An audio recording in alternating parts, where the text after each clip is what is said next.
Gaza, boy, I looked at a picture of Gaza. Gaza is like a massive demolition site. That place it's really got to be rebuilt in a different way. Do you plan to help rebuilding Gaza? My mind. You know, Gaza is interesting. It's a phenomenal location. On the sea, best weather. You know, everything's good. It's like some beautiful things could be done with it, but it's very interesting. But some fantastic things could be done with Gaza. Well, in his first day in office, President Donald Trump made it clear that he sees some wonderful real estate opportunities in the Gaza Strip, a tiny strip of land that has been completely destroyed by the Israeli Defense Forces, razed, absolute disaster scene there. Now, he is correct that it looks like a demolition site. By December 1st of 2024, nearly 69% of the buildings in Gaza had been destroyed or damaged, according to satellite imagery analyzed by the UN Satellite Center.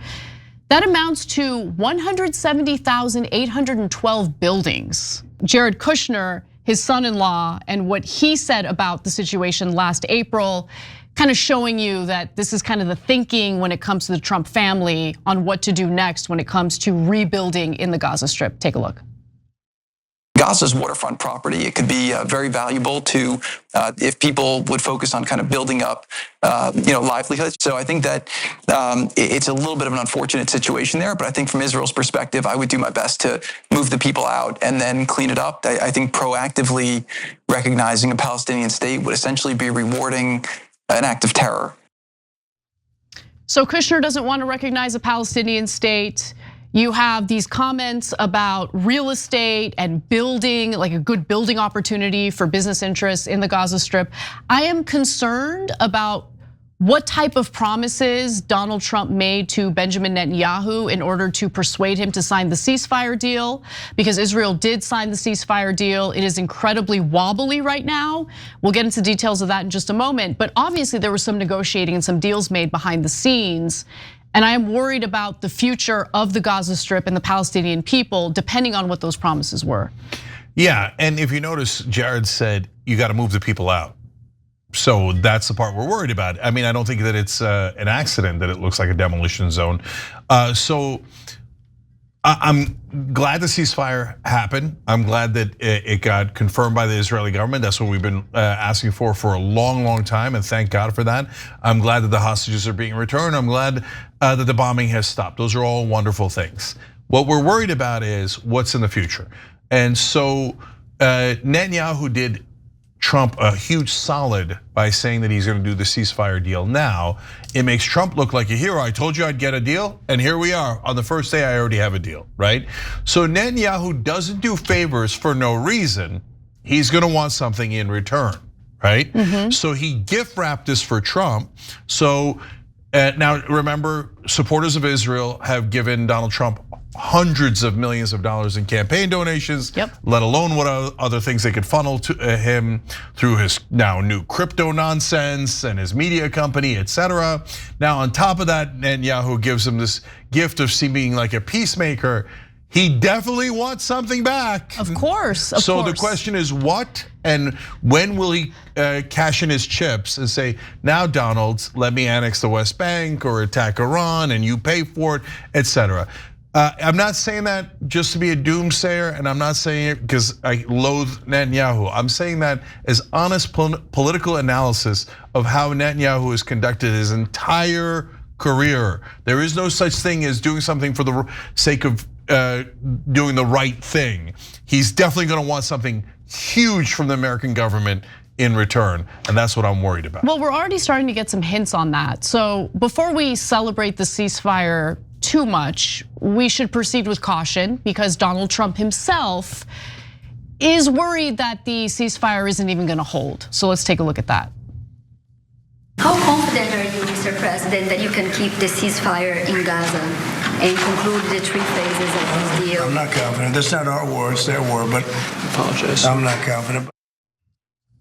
Donald Trump not confident that the ceasefire will hold. Now remember, there are multiple phases of the ceasefire. In the first phase, which lasts 6 weeks, about 33 hostages will be returned to Israel. And then Israel will release some Palestinian hostages. That process has already begun. In fact, 3 Israeli hostages have been released, and dozens of Palestinian prisoners, mostly women and children, have been released by the Israeli side. So that's good news. But what you heard from Trump there about it not holding potentially is very much in line with what we're hearing from Prime Minister Benjamin Netanyahu. Let's watch. As soon as he was elected, President Trump engaged in the mission of freeing hostages. He spoke with me on Wednesday evening and welcomed the agreement, and rightly emphasized that the first step of the agreement is a temporary ceasefire. We reserve the right to return to war, if necessary, with the backing of the United States. And I think they're going to return to war after 6 weeks. That's my prediction. There's no reason to believe otherwise based on what we're hearing from Benjamin Netanyahu and some of the far-right members of the Israeli government. And Trump on Monday rescinded sanctions imposed by the former Biden administration on far-right Israeli settler groups and individuals accused of being involved in violence against Palestinians in the occupied West Bank, the new White House website said. And that's really important to keep in mind because these are the same settlers who are trying to build settlements in the Gaza Strip. So that executive order basically says kill any Palestinians you like. It won't affect your relationship with America. So you can just slaughter Palestinians in the West Bank. No sanctions, no repercussions at all. So what a humanitarian. Thanks for fighting for peace. When Trump says he's not confident that it'll last, you know how Trump cannot stop himself from saying what's at the top of his mind. Yep. That's him telegraphing for us. He already knows that it's not gonna last. And when Netanyahu says, by the way, in Hebrew and not in English, it's a temporary ceasefire. We hold the right to keep murdering them. That means they're gonna go back to bombing them. They're just gonna get as many hostages as they possibly can. Once they got their hostages back, they're gonna go back to annihilating the Palestinians, stealing their land, etc. That's all that Netanyahu's ever done. He's agitated for war against Iraq. He's agitated for war against Iran. He's bombed at least 5 of his neighbors. He's never done anything but create conflict that we have to pay for. So the interesting thing that Donald Trump said that is not true is he said, it's their war, not our war. No, it's very much our war. We're the ones aiding and abetting it. We're the ones funding it. We're the ones who supply the weapons for it. So if Trump actually meant that, that would be really good news, because that would mean, hey, Israel, look, I'm not gonna stop you from killing the Palestinians, which Trump was never gonna do anyway, right? But I'm not gonna pay for it. That's your war, that's not my war. You wanna go fight Iran? That's your war, not my war. I'm not gonna pay for it, right?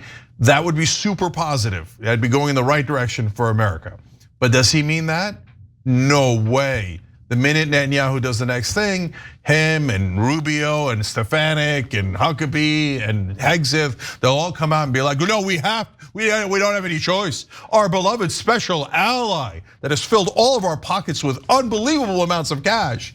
I mean, for moral reasons, we have to allow them to keep murdering Palestinians and occupying them, etc. So something terrible is coming down the road. But for the moment being, at least there's no more people being killed and bombed right now. So that I'll take that win, and I'm happy about that win. And now, like Netanyahu and Trump, we reserve the right to go back to calling them the war criminals that they are the minute they start their war crimes again, which is near guaranteed. Thanks for watching the Young Turks. We really appreciate it. Another way to show support is through YouTube memberships. You'll get to interact with us more. There's live chat emojis, badges.